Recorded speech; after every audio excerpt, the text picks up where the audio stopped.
Hi, everyone. Welcome to the Daily M podcast. December 14th is my sister Lori's birthday. She would have been 51. She passed away at age 7 from Rye syndrome, which thankfully today we mostly prevent now that we know children can be fatally allergic to aspirin, knowledge we didn't yet have back in the mid-70s. I remember hearing my mother screaming in the hospital room as my father told me that Lori was now an angel. Loss is very confusing at any age, but especially when you are young. Sounds weird, but being the oldest, I somehow felt responsible. Through the years, our family went through some good, but also dark times. My parents divorced when I was 16, and like many divorces, it was drawn out and came during a time when I had low self-esteem, and again, I somehow felt responsible. Years later, my mother died of early onset Alzheimer's. She was diagnosed at age 49 and passed away at age 54. Statistics tell you that losing a child is the worst pain any parent can feel. Because my mom was literally built to be a mom, I often think that she couldn't handle the reality of losing her daughter. The depression led to the bleakness of dementia. I share this with you not because it's my sister's birthday, but because you are my family now, and because these challenges illustrate another reason why we do this yoga that we so often don't think about. My teenage, college, and young adult years had so much joy in them.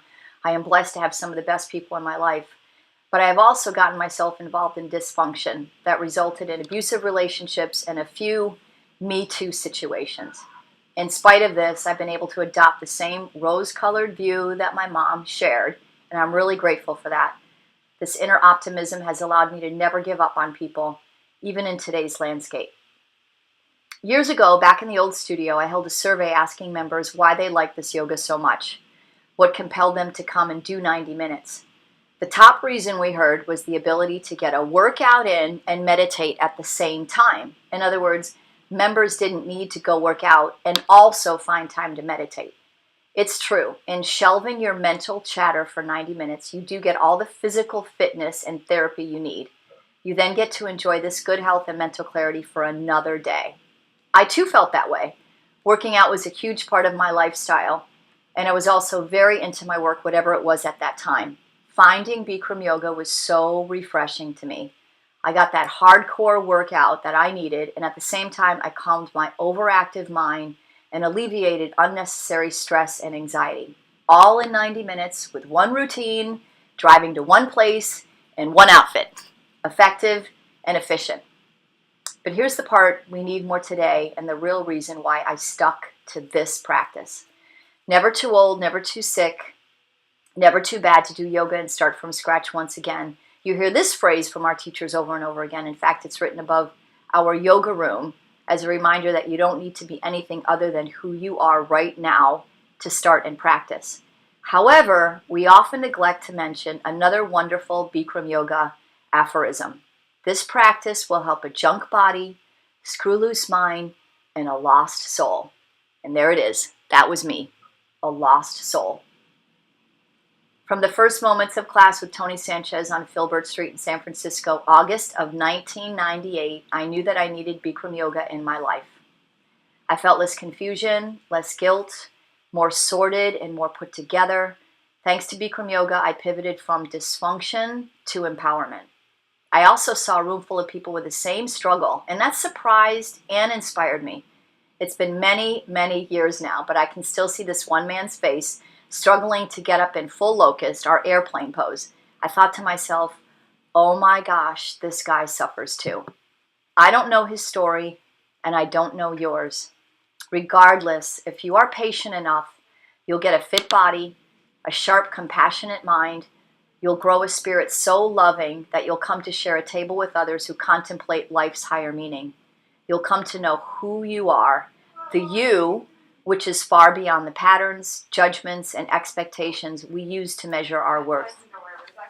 You'll realize as a soul that sees more and doesn't overreact to anything on our internet news feed. I've been in the room nearly every day for the last 12 years, and my mentors taught me that the only way to keep a pulse on the business is by keeping an ear to the ground, or in this case, taking class. Lucky for me that teaching and taking class for as long as I have, I've gained perspective, I would not have otherwise had. I've found that the more we study yoga, the more we want to study yoga. It becomes addicting. I often see it in new members as you become curious about the poses and philosophies surrounding your practice. The good news is that the more you study yoga, the more you know yourself. The deeper, more hidden things about yourself come to light. And when more becomes clear in you, the clearer you are with other people, situations, and life as a whole, becoming a stronger force of light. Your soul recognizes other souls living out their paths in connection to yours. And make no mistake, we are all connected. We are connected from San Jose to Australia, from prison to classroom, from Muslim to Christian, from 14 to 67, from homeless to 95020. Your ego, separation diffuses, and oneness starts to take over. I recently read this great article depicting a pyramid of our human evolution. It depicts well where we are in the world today. We start by doing good things, and from there we acquire knowledge, and from there we gain wisdom. With wisdom, we begin to have broader understanding, and that's what starts to ignite empathy and compassion. From there, we move into brotherly affection, then ultimately we reach the highest peak of our evolution, love. In my opinion, globally, we are stuck in the transition between understanding to brotherly affection. Like we've done since the beginning of time, we'll figure it out with both yin and yang conflicts to help us rebalance and rise. If you, like me, find relief in these concepts, then know this: your Bikram yoga practice is how you move out of this stuck space. The world changes when we each decide to change individually. If you are reading this, then I'm hopeful you have a practice. If you reflect on your practice, you know that yoga affects all your relationships, people, situations, events, and more. Your Bikram yoga practice keeps your body healthy, mind clear, and your soul awake and in charge. In other words, the keys to a fulfilling, realized life come from a regular yoga practice. I recently reached out to a group of BYSJ newcomers who never practiced after their introductory period. They were super to talk with, which I'll do more of. They were each excited to share with me, the owner. It was fascinating for the most part. All enjoyed the practice and felt better physically and mentally. But they didn't connect the dots to the bigger reason why we practice: self-realization. According to Indian mystic Sadhguru, self-realization is a way of knowing this piece of life in a much better way than the way you currently know it. You do not know anything about the machine that you are handling. And if you don't work with it, you will handle it by accident. Do not think of self-realization as some weird thing that some yogi does in a Himalayan cave. It is not about that. It is just that if you want to live your life with a certain ease, you have to know this piece of life. You do not explore this, how will you live with ease? When there is no ease, joy is out of the question.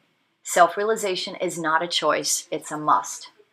I had no idea that in over a decade of my yoga practice, I'd start to feel the way I do in faith and in service.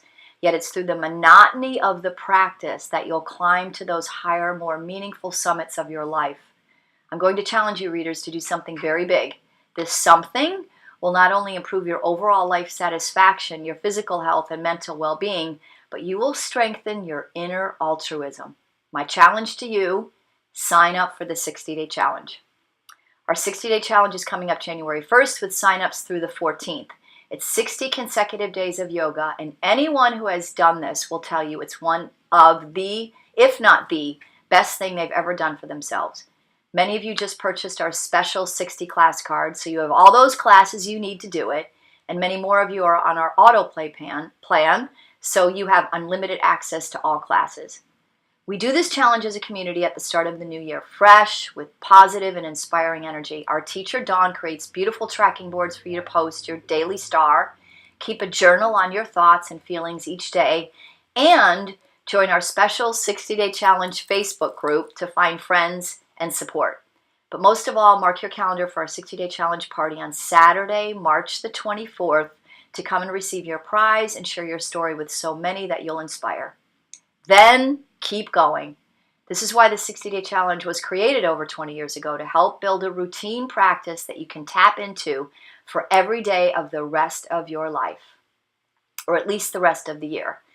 After the 60-day challenge, I challenge you even further. Keep it going for 1 year. Yep, really, not exaggerating.